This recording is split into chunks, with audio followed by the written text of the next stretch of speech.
Steel City. Is everybody ready to go? Let's proclaim the greatest radio show. Welcome, fans, to part 3 of our Mock Draft 2.0. I'm your host, Jim Sella, here with Jay Dash. We already did picks 1 through 20. Go check those out. We're going to finish it up with 21 through 32. Detroit's on the clock, Dash. Yes, 21 through 32. That is the 12 playoff teams from last season. Detroit is on the clock. Now, they squeaked in the playoffs with a wild card at 9-7, finishing in second place in the NFC North. I heard a stat, man, that Matt Stafford, since he came into the league, now don't quote me on the losses. It could be give or take a few losses here, but I heard he was 4-50 something. I think it was 4-56 versus winning teams in his career. Really? Yeah. That's brutal. I heard that because he might become the highest paid quarterback in the league soon. Highest he paid might player. become the highest paid player ever in the NFL. Yeah, ridiculous. But go ahead. There's actually talk that he will be the first player to get a contract that is based on a percentage of the salary cap, not a set dollar amount. That's pretty crazy, man. I don't know. I don't think he deserves it, to tell you the truth. I do like him as a quarterback, but there's something wrong with the NFL and how people just keep getting paid more and more money. All these guys, the highest paid player, Joe Flacco was the highest paid player at one point. Ridiculous. You got Mike Glennon making $15 million a year, and he started 15 games maybe in his whole life. Garbage. It's pathetic. But we'll get it moving on here with Detroit. They're at number 21. They need a lot of help, especially on the defensive side of the ball. If you remember, Dash, last year, Week 17, they took on the Green Bay Packers. I believe it was even a primetime game. The winner won the division. The loser became a wild card, and Detroit lost. Aaron Rodgers lit them up. Detroit's really got to be better against the pass if you want to win in that division, especially against Green Bay. The Packers added Martellus Bennett and another tight end. I can't even remember who. They're loaded up on offense, and they're ready to go. So if Detroit wants to win, they better look to take something on the defensive side of the ball. And I think Marlon Humphrey, the cornerback out of Alabama, fits here at 21. He's talked about as the best corner in the draft, top 3 corner in the draft, depends on where you're really looking. He's a guy who's pretty good. He definitely could come in and start for them day one and give them a little bit of help, although I don't think he is going to be the reason why they beat Green Bay. Rookie corners usually struggle a little bit, but he can go a long way to helping out. At pick number 22 is the Miami Dolphins. They made the playoffs at going 10-6 in the AFC East. They started off slow. I think they began the season at 1-5, and then they took off. 9-1 over the last 10 games. The problem with them is they didn't have a great defense last year. Are they going to go defense in the first round? I believe so. They definitely need defensive help. They did sign linebacker Lawrence Timmons away from Pittsburgh in the offseason to a 2-year, $12 million deal, $11 million guaranteed. But that's not long term. I mean, we know this guy. He'll give them 1 or 2 more good years, but that's not a future, player to put in position. I think Gerard Davis, the linebacker out of Florida, he could instantly come in and really help that defense. Davis was a tackling machine when he was in college. That's what the Dolphins need. They struggled to stop the run last year. Davis is a guy who can come in, spell Timmons for a little bit, play beside Timmons, learn from Timmons. I mean, this is everybody has Davis that I've looked at going to Miami here. This is another one of the picks. I don't like to agree with everybody, but he really just fits so well that if he's there, Miami's going to take him. And at pick number 23, we have the New York Giants. They finished 11-5 behind only the Dallas Cowboys in the NFC East. They had a pretty good defense last season, only 284 points allowed. That is first in the NFC, although they only scored 310 points offensively. And I think they could use a running back. They haven't had a beast running back in a pretty long time. Do they do it in the first round, or do they wait? I think they're going to wait for running back. There is some talk about Adrian Peterson possibly going there. I don't think Peterson's going to get signed till after the draft when everybody sees how that pans out. Like you said, the Giants' defense played well last year. The offense could have done a little better. They could go offensive line here to help protect Eli Manning, but I think they go with David Njoku, the tight end out of Miami. He's the second best tight end in this draft. There are some people saying he's actually better than O.J. Howard. You really just kind of got to give or take these draft experts' opinions when the draft's coming up, especially scouts at this point in time. I've seen a couple bad things come out about Njoku, but it's probably just teams who want this guy to drop to them, trying to put out those bad words and hoping other teams will pass on him. I think he's a good guy. He's definitely going to fit in. He's got a really good personality. I watched a couple interviews with him. He just seems like a really down-to-earth, humble guy, and he should be a pretty good football player. I want to note there is a lot of talk. GM Jerry Reese from the New York Giants has openly said that the Giants want to trade up. So there might be somebody else that they're actually targeting, but at 23, Fournette. I think Njoku would fit. All right, at pick number 24 are the Oakland Raiders. They went 12-4 last season. It looked like they had that division in hand. Derek Carr went down late in the season, pretty much screwed their season over. They were never going to win in the playoffs. I forget who was their backup quarterback. I can't even remember. Someone terrible. Matt McGloin? No, Connor Barwin or something. It was a guy who never even made a start before, and he got his first start in the playoffs. Brutal. Yeah, so it was pretty much bad luck for Oakland last season. I think they're moving to Las Vegas here in a couple years, I believe. Believe it. They had the offense. They were second in the AFC in points scored last season, but their defense allowed 385 points, although they did start to get better late in the season. Yeah, the defense struggled, especially early in the year. They could use some middle linebacker help, some D-line help, and some defensive back help. I like Tre'Davious White, the cornerback out of LSU here at 24. He's a guy who could come in and play in that defensive backfield. Maybe not right away. He might not start day one, but he's definitely a guy who will play day one. He's a little bit smaller at only 5'11", 192 pounds, but he has 4.4 speed. He played great in college. I know Al Davis isn't around anymore, but we all know how much the Raiders love speed. They took Darius Hayward-Bay in the first round at like pick 7 a few years back, and he's been an all right player, but no top 10 pick overall. The Raiders get enamored with that speed. I think White fits good here. Darren McFadden. Believe it. All right, on the clock at pick number 25 are the AFC South winners, the Houston Texans. They won the division at 9-7, had a great defense, maybe the best in the NFL. I like to believe it was New England, but Houston would be second on my list. However, that offense was not good last season. DeAndre Hopkins went into the season. Everybody was looking at him as one of the top receivers. He didn't have a great season because they didn't have a great quarterback. Do they pick that quarterback here, or do they wait? I don't think there's a quarterback here to take at 25. They've been very open about saying they want to build on that offensive line. They also say that Tom Savage is a guy that they believe can come in and run this offense. I think the biggest question mark with him is whether he can stay healthy. Cam Robinson, the offensive tackle out of Alabama, widely regarded as the best offensive lineman in this draft. He fits great here at 25 for Houston. They've talked to this kid. They've brought him in. They love this guy. Obviously, Houston's not too far from Alabama. I'm sure they've had scouts watching him play through his whole career. Robinson's big. He's strong, 6'6", 322 pounds. He's a grinder. He can help get that run game moving a little bit just by playing better, offensive line.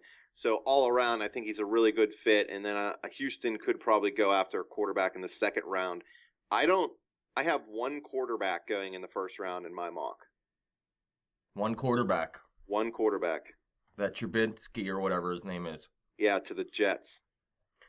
At pick number 26, we have the Seattle Seahawks, the NFC West Division winners. They went 10-5-1, had a very good defense last season. Not quite as good as in the past, but still second in points allowed. I think the offense needs a little bit of help, though. Yeah, and Dash, I don't know if you remember, but we kind of made fun of the Seahawks a little bit in our last mock draft, and one of our fans enjoyed it, so we'll do it again. Nobody cares about the Seahawks. They're complete garbage. Pete Carroll's an ass. The only people that like Seahawks are Seahawks fans, all right? I actually like Pete Carroll. I don't care for the Seahawks, but I like Pete Carroll. All right, well, I'll let you like him, but other than that, they're a bunch of douches. Malik McDowell, the defensive tackle out of Michigan State, really does seem to fit what their defense does. They were good on defense again last year, 5th in total yards against, only allowed 292 points. They could take an offensive lineman here, but I don't know if there's one that they'll like. McDowell is a big, strong guy. He can clog up that middle of the defense. He can become a rotational guy on that defensive line that they like to use. Seattle's defense is a lot different than most defenses, and I guess if they trade Richard Sherman, which there's been talks about it, you may see them take a cornerback here, depending on what they get in return for Sherman. But we're going to go outside that, saying everything stays the same. I think McDowell fits perfect here. Just what Pete Carroll wants, a guy who can come in, be big and strong. He doesn't have to put the weight of the world on his shoulders. He just has to play up to his potential. And on the clock at number 27 are the Kansas City Chiefs, the AFC West division winners at 12-4, tied with the Oakland Raiders, beat them out in the end of the season, winning their last 2 games. They were second in the AFC in points allowed with 311, and their offense put up, I mean, they weren't dominant, but they put up some points last season as well. You figure a lot of teams, or a lot of people think the Pittsburgh Steelers are one of the best offenses in football. They scored 399 points. The Kansas City Chiefs scored 389. Yeah, the Chiefs' offense is sneaky. They're not going to blow up, but they're going to be pretty good most of the time. There is a lot of talk that they're going to take a quarterback. I think NFL.com, everybody but one on their mock drafts had them taking a quarterback. Patrick Mahomes has been put here at 27 by a lot of people. I just don't see it. I know Andy Reid wants to find a quarterback of the future. I know they're not down on Alex Smith, but they also know that he's pretty much reached his ceiling. You're not going to get much better out of him. All that being said, I think they go defense here. They really struggled against the run last year. They're going to look to bolster that and their pass rush at the same time.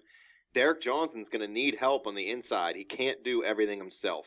Zach Cunningham, the inside linebacker out of Vanderbilt, could come in, play right beside Johnson, learn from Johnson. He's another guy who's a tackling machine, which is rare to find out of a college defender. He could come in, help that Chiefs defense right away, help stop the run. He might be exposed a little bit against the pass, at first, which happens to some younger players, defensive players. But against the run, this guy's going to be stout. And if KC can shore that up a little bit, they're going to be a force in that AFC West. Pick number 28 goes to the NFC East winners, the Dallas Cowboys. This team put up 421 points with a rookie quarterback and a rookie running back last season in Dak Prescott and Ezekiel Elliott. Can they find someone in this draft that helps them like those two did last season? I think they're going to look at cornerback in this draft. They've lost Carr and Claiborne in the offseason, so the only good corner they have left is Byron Jones, and he's only in his 2nd or 3rd year. I can't remember. I think Tease Tabor, the cornerback from Florida, he's a guy who can come in, fit well, play opposite of Jones. I don't know if he's ready to play day one, but he's probably going to have to, whatever corner Dallas takes at this 28th pick, because they don't really have anybody else that they feel can come in and start right away. So they're going to take the best available cornerback, and as far as I'm concerned on my board, Tabor's the guy. And after the Cowboys, the Green Bay Packers get the pick. They won the NFC North, were 3rd in the NFC in points scored last season with 432, although they let up a little bit too many points with 388. Do they go defense here? No, I think they're going to go running back, whichever is best available. I had Dalvin Cook, the running back, here in my first mock draft, but I had him going a little bit earlier in this one. They only have Ty Montgomery. He's literally the only running back, the last time I looked at their roster, that was even listed as a running back, and he's a converted wide receiver. He did play well last year, but you don't want to go into a season with a converted wide receiver as your top running back. You want to know you have somebody else behind him. Christian McCaffrey, the running back out of Stanford, is a guy who can come in and do just that. Now, there is some worry for me at this pick because he's a faster guy. He's a little bigger than a scat back. He's not small like Darren Sproles, but he almost plays like a scat back. So it's a little different in that cold weather. Will he be successful? I think he's big enough and strong enough to be successful. I also don't think that he's a full 3-down back. So I didn't have him going on my first mock till the Saints at 32. I think Green Bay takes a flyer on them. If they use a platoon of him and Montgomery, it'll work well. McCaffrey can come out of the backfield and catch footballs. Montgomery can come out of the backfield and catch footballs. We know Aaron Rodgers likes to throw footballs, and although he's not dating Olivia Munn anymore, he's definitely going to still probably play well in the NFL. Although, man, she was smoking hot. He should have held on to that. That's what I'm taking out of this spot. They should draft Olivia Munn. That's who they should draft. Yeah, Olivia Munn's hot. Please believe. All right, let's move on to pick 30 here, and that is the Pittsburgh Steelers, the winners of the AFC North at 11-5. Now, this team started out 4-5 and won their final 7 games heading into the playoffs. We always complain about the offense, even though it's one of the best in the league. I think they can do better, although there's not really much that you can really draft in the first round to help this offense, so they're going defense. Yeah, they're going to have to go defense, especially with Martavis Bryant most likely coming back. Their wide receiver core will be set as long as he's going to be there. Running back, you're not going to go first round. The Steelers lost Lawrence Timmons. James Harrison's like 58 years old. Jarvis Jones is gone, although he didn't rush the passer that well anyway. So you got a young Bud Dupree. You got a young Ryan Shazier. Probably going to be Vince Williams in the middle. I think TJ Watt, this is who I had him taking last mock draft, the linebacker out of Wisconsin. He just fits what Pittsburgh does so well. I can't see them passing up on this guy. He's 6'4", 252 pounds. He can get to the QB in a hurry. He's J.J. Watt's little brother, so he has pedigree. That doesn't mean he's going to be good, but you know that he has pedigree. You would guess that he probably comes with the same work ethic. He's going to work hard. He has only been... I think he was only a 1-year starter at Wisconsin, or maybe it was just, spot duty in the first couple years, so that's a little bit scary. There's a lot of talk of them taking a cornerback. If the right one's here, maybe they do. I don't see them taking a safety. Everybody has them taking that Jabril Peppers. A, I don't think he's going to make it to 30. And B, I just don't see the point in taking a safety when you have 2 safeties locked into starting positions for next season. I understand the future. I understand Mike Mitchell's getting older, whatever. But Pittsburgh needs a guy who can make an impact this season. And I don't think safety is that position in the first round, at least. So linebacker, pass rusher, cornerback, it's got to be one of those. On the clock at pick 31 are the Atlanta Falcons, the winners of the NFC South and the NFC representatives for the Super Bowl, losing in ugly fashion. They finished 11-5 in the regular season, scored a whopping 540 points in the regular season, which is ridiculous, although their defense did allow 406 points. Yeah, that defense got beat up all year long. They obviously got exposed in the Super Bowl when they lost to New England. According to a lot of people on social media, the NFL is fixed. The NFL told the Falcons coaches to never run the ball, to continue passing. So the Falcons coaches did it on purpose to purposely lose the Super Bowl, because that's what everybody does in football. They work so hard to get there to purposely lose it. You're all tripping. I'm not going to say that. I think the NFL is fixed to a point. I don't think every game is fixed. See, I just don't see it. There's too many people involved to keep it quiet.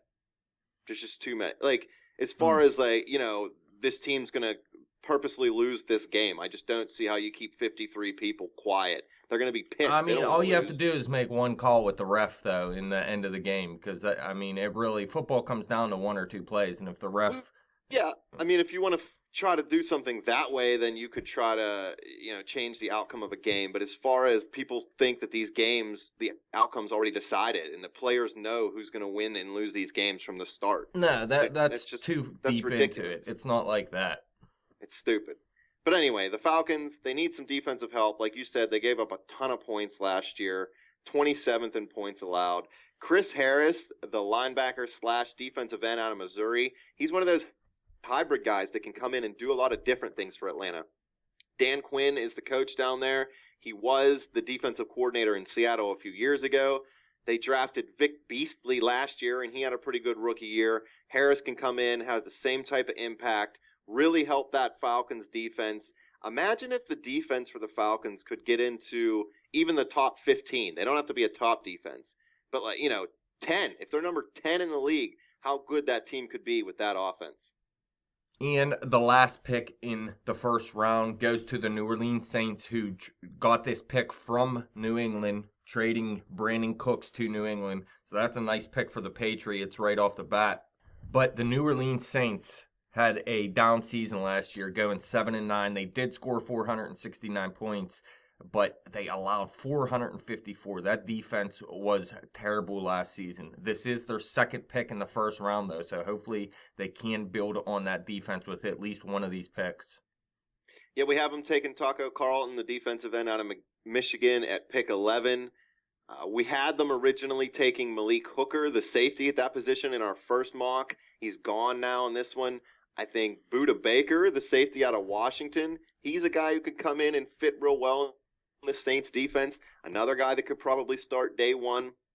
They have talked about trading for Malcolm Butler, the corner from the Patriots, but I just read before we started this, the Saints are kind of moving away from that. They don't want to give up any of the picks in the first 3 rounds. They feel like they can get an impact player with all their picks. They have pick like 11, 32, and then I think they have like 49 or 43, somewhere around there. I tell you what, it would be hilarious if they traded this pick to the Patriots for Malcolm Butler.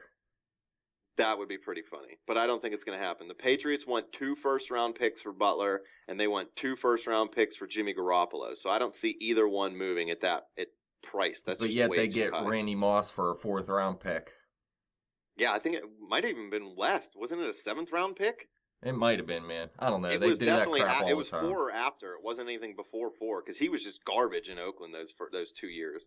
Oh, he wasn't garbage. His stats were garbage because the team was garbage. Well, yeah, but he wasn't trying either because he hated that team. So Believe it.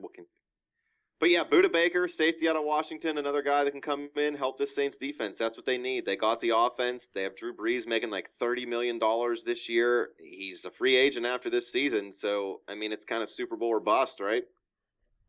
Yeah, so it's bust. Pretty much, because they ain't going to make the Super Bowl this year.